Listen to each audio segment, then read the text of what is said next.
I am confident for you in what you can't even believe about you right now because we've never been through this before. So he's saying, borrow my confidence. Did you know you can do that? I don't know what your philosophies are on borrowing money. It's fine. I don't care. We all think different things. So you're Dave Ramsey, you don't borrow, or you do, or whatever. I don't care. Rich dad, poor dad, Dave Ramsey. I'm not a money man. I'm a preacher, all right? So I'm not talking about borrowing money. I'm talking about a different currency called confidence. And what you believe about what you can be, and what you believe about what you have inside of you, and what you believe about what God called you to do, and what you believe about what you're going through. That's what I'm talking about. The currency of confidence. So when you're young, you start borrowing confidence from the wrong places. You borrow confidence from sexual attractiveness. Ooh, did you hear the decibel level sink down beneath the floor? It's like, oh my God, he's preaching like it's 2021. It's like people really run around to different sexual partners. Partner after partner after partner after partner after partner. And rather than ever being in a real relationship, the good part, where you have to love somebody for who they are, not what they look like. You take this feeling of, oh, I have somebody. And you borrow the confidence of having somebody. But when you borrow confidence from the wrong places, the interest rate is ridiculous. That hit me right there. I'm talking about when you get in a relationship where you have to compromise your values to get your needs met. Y'all, that's worse than the check cashing place. It's an interest rate. And let me tell you another thing. While I got you fired up about all the people that you kept going to because you wanted them to validate you, but they can't because they're not God. They didn't make you. They don't know you like that. And they have their own insecurities. So leave them alone and get it from God. Hey. You keep trying to borrow confidence from people who have insufficient funds. They can't do it. They can't. They want to, they just can't. They're flesh and bone and blood and dirt and snot and spit and human and stuff like you. So that's why Paul wouldn't go into self-pity. Nobody helped me. Nobody prayed for me. He's like, no, I got a partner. I got a partner. I've got a partner. I got a partner. I got a partner. I got a partner. I got a partner. Say it right now. I've got a partner. Wow, wow, wow. God gave me some people that were with me at first. God gave me some people who have been where I've never been before. You know, when you go through something challenging, you can read a book. You are not the first one in history who went through that. You know how many times I borrowed Tom Lehman's knowledge, confidence, wisdom? Lisa, every 9:30s that y'all would be at, he would text me before the 11:30. I would be back there in the back trying to rewrite my message because I would think, that was horrible, that's awful. He would text me, my pastor, preach it just like that again at 11:30. I'd be like, oh. Oh, that was good. How many times, Carrie, it's a little melody in a songwriting session, right? And it'd be like, and somebody goes, oh, that's good. And you're like, it is? That's why you need partners. Are you always the needy one?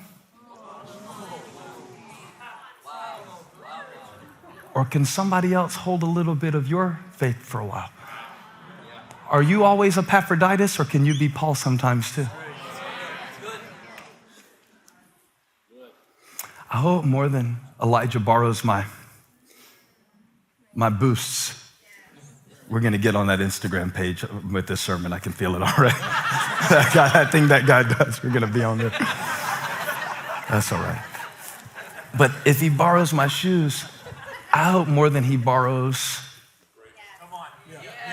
what's in my closet. I hope God will help me get to a point kind of where Paul was in my life, where it's like becoming confident. That's great. To borrow confidence, you have to sometimes. But then there's being confident. It's where this is what God has called me to do. This is how God made me to do it. This is what he's given me to get the job done. This. I keep hearing that. This. All the clothes in the world, all the money in the world. I know that sounds really like abstract and spiritual, but I promise you, all of that cannot compare with one word from this. From this.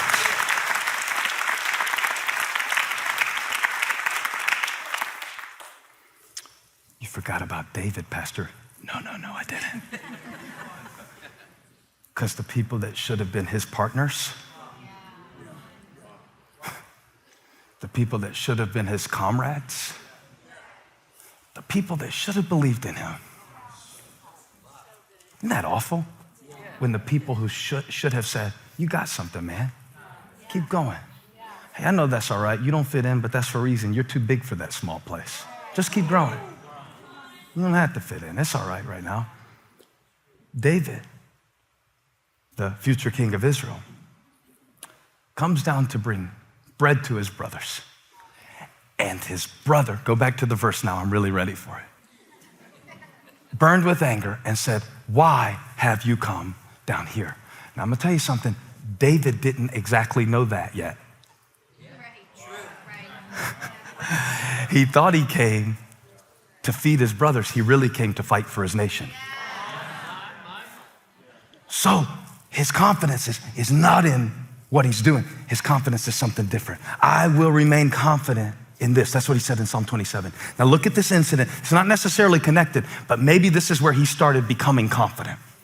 Becoming confident, building that confidence, building the skill to walk into a room and have enough confidence that you don't need to be the center of attention. Building enough confidence to have people who criticize the way you choose to live your life and just keep on being true to what God has put in your heart. And yeah, I'm gonna adjust and change, but that's a process. And this event in his life is really indicative of the integrity of what God was creating in David, because when Eliab said, you left those few sheep in the wilderness, he's demeaning David. You see it? You're a shepherd, you're not a soldier, you're too young for this, you're too small for this, you're too little for this, you have bad motives, all the things that people may say, okay? He's saying all of that, and he accuses him and belittles him. He says, you down there keeping a few sheep, you don't belong here. I know how conceited you are and how wicked your heart is. You came down only to watch the battle. And David is a little bit confused, frustrated for sure. Now what have I done? Can't I even speak? And then he turned away to someone else and brought up the same matter. And the men answered him as before. Watch this. His confidence didn't come from his big brother. So his big brother can't take it away. There needs to be a part in you that knows, I appreciate everybody and everything that God sends me. But if they walk away, he won't. If they fall short, he won't. If this brook dries up, there will be a bird in the sky an hour from now. And David is young, but he's confident. It's not about the shoes. It's not about the swag. It's not about the beliefs of other people. When will you stop borrowing other people's bad beliefs?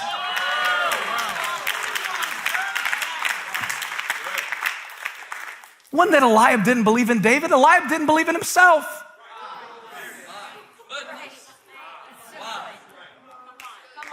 I don't have to carry things that others believe. I don't have to carry things that culture believes.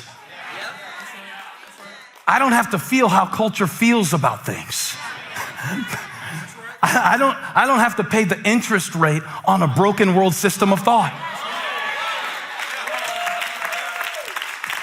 I don't have to pay a generational tax on what happened in my I can break it in my bloodline if I can believe it in my spirit. Y'all calm down, you're pushing me. But God says some of you are built to break it. You're built to break it. What they said is not your limitation.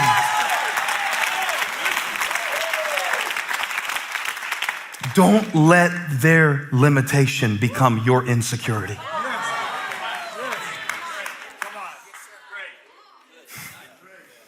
Just because they can't see it doesn't mean you can't see it. Just because they can't believe it doesn't mean you can't believe it.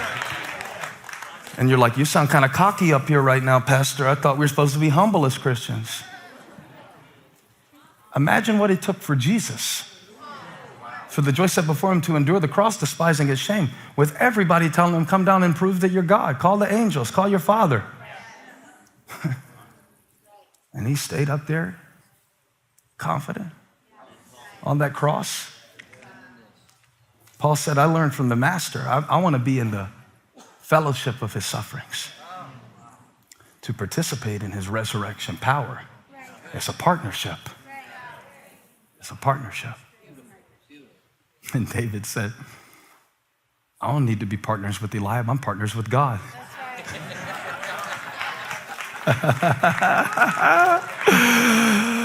Partners with God. I have the name of the Lord. And things start getting really weird after that. Because Saul, who is the king that God is replacing, hears that David wants to go fight Goliath. And he calls him over in verse 33 and said, you're not able to go out against this Philistine, this Philistine, this Philistine. What's the Philistine's name? Goliath, this Philistine, this Philistine. You're only a young man. He's been a warrior from his youth. His inexperience was his greatest benefit. Yeah. Right. Everybody else knew too much. David was dumb enough to defeat the enemy that they were running from. So stop saying, oh, I can't do this. I don't know enough. I got to show you something. I got to show you this. David said to Saul, verse 34, your servant has been keeping his father's sheep. He starts reading his resume to the insecure king. And isn't it funny? David put the same thing on his resume that his brother used to insult him. The things that the things that you use to disqualify you, God's like, that's exactly what I want to use. That's exactly why I want to use you. Isn't that crazy? I've been keeping sheep. Didn't you hear my brother? And watch this. When a lion or a bear came and carried off a sheep from the flock, I went after it and struck it and rescued the sheep from his mouth. And when it turned on me, I seized it by its hair and struck it and killed it, confident. Your servant has killed both the lion and the bear. This uncircumcised Philistine will be like one of them.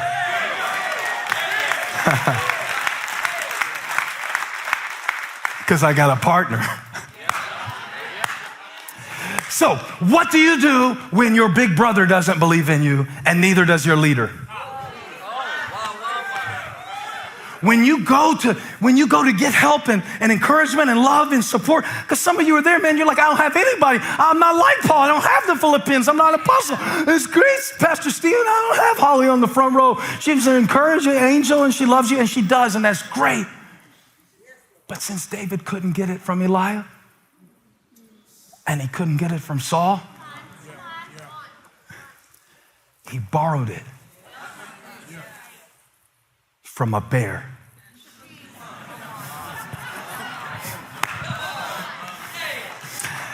He said, now, wait a minute. I never did this before, But one time, somebody say one time I was out doing my job and there was an attack that came against what I was responsible for. And no, it wasn't some big giant, some Philistine army. No, I've never been on this level before. No, I've never been in this season before. No, I've never dealt with this challenge before. I never pastored through a pandemic before. But one time, I'm talking about first day faith.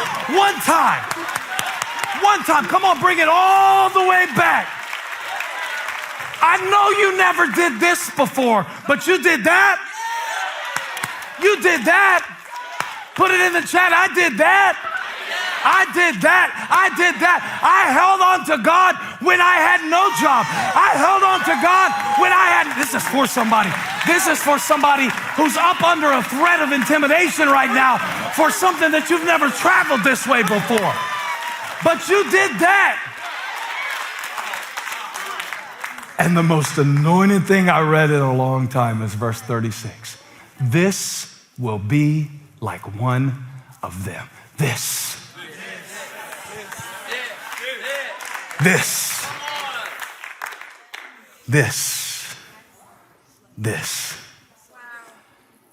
God has given you a this for every them.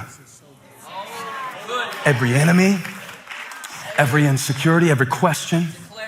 God has given you a this.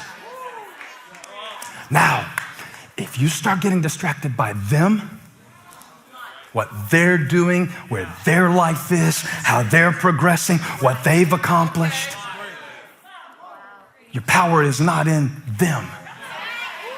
It's in this. And your confidence will follow your focus. Your confidence will follow your focus. So you will start believing the fear report like the spies who kept the whole nation from going into the promised land. Because they had a good land, but they had a bad report. This. It's an amazing thing to realize the power of your this.